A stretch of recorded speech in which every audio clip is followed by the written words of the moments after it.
I just came back from Los Angeles. I was there for a month and a half. Yeah, let me just tell you this. LA ruined driving for me. Ruined it. That's why I love living in New York, because I walk everywhere. But when I'm in LA, I don't have a car, so I walk everywhere now in LA.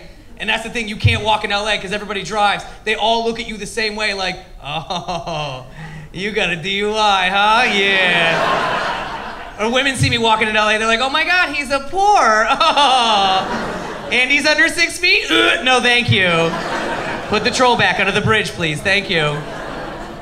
LA's a weird place, man. Like, it's not the worst place, but I always hope it's gonna get better. I do, right? But this last time when I was just there, I heard one woman at a restaurant call another woman brave because she was eating bread. I was like, what is happening in Los Angeles, man? It's weird. I'm all for being, like, healthy, man. I get it. Like, you guys want to be health conscious. Everybody wants to be health conscious. I get it, man. But, like, LA's weird with it. They're in your face about it. Like, they will exercise in front of each other on a date. Are you out of your fucking minds? Like, yeah, you know what they like to do? They like to go hiking. That's what they do. They go hiking on dates. It's the worst idea you've ever heard until you realize you are broke, you know? And you're like, yeah, let's go hiking 3 times this week. Come on, let's go. Here's the thing, man. I don't know that nobody's probably gonna go hiking in New York City, right? Like, nobody's probably gonna do that here unless you go from the Lower East Side to the Upper East Side. I guess that's about as close as you're gonna get. But if you ever go on a hiking date, I did this. I went on a hiking date when I was in LA. Let me just give you my one piece of advice. Just make sure you're in some damn good shape. That's it, man, because otherwise, it's just a real shitty preview of what you look like in bed.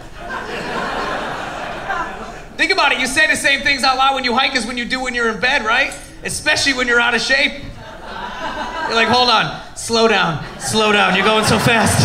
You're going so fast, I'm out of breath, slow down. You know it's gonna happen. Time out my leg, time out. Just go ahead and finish without me. You don't need me. If you're not laughing at that, you're in shape and I hate you. I'm happy to be back in New York. I love New York City. New York City is the greatest, man. It is. It's amazing. Yeah.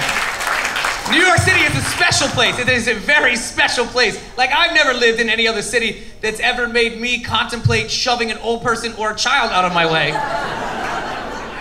But if your kid's blocking the sidewalk, I'll trip a toddler. I don't give a fuck anymore, you know? Like, if you think that joke was mean, I'm 5'4". It's a fair fight. Relax, all right?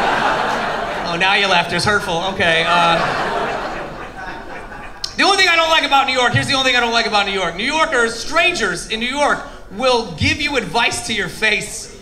People you don't know will give you advice, random advice. Last week, a dude, he said to me, he goes, look, man, you look like you can use some investment tips. And then he followed it up with it, he goes, you look like you can use some dating advice too. I was like, dude, we are in an Uber pool right now. Like, you can't give life advice in an Uber pool. If you need to split a $10 fare, your life is not worth getting advice from. Getting life advice from somebody in an Uber pool is kind of like getting swim lessons from somebody in floaties, you know? Like, not all of you like that punchline. I'm gonna try a different one. Getting life advice from somebody in an Uber pool is kind of like getting educated about global warming from our president. Is that a little bit better? Okay. This side of the room's Republican, so I lost them. Let's get the whole room on the same page. Let's try a different one. Getting life advice from somebody in an Uber pool is kind of like getting parenting advice from R. Kelly. Is that the uniter? Is that the uniter of the room? Okay, good. Some of you are just looking at me. Catch the fuck up on your documentaries. I don't know what to tell you.